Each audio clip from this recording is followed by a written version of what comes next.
గుమ్మడికాయదమ్మా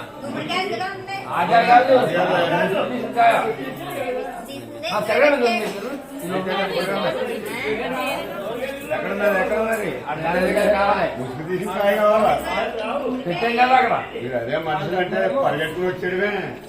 అక్కడ చేస్తారా గుమ్మడికాయ గుమ్మడికాయ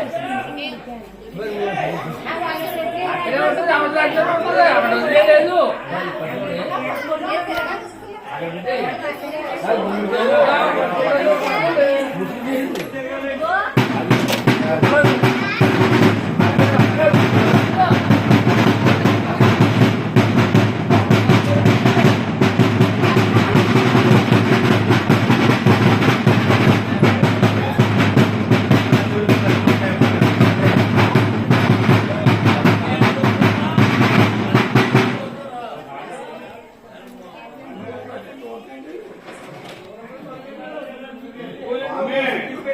స్వామి గారు మీరు కంగారు పడకండి ఆమె బాగుంటారు కాబట్టి ఆమె భార్య పత్రం చెప్తాను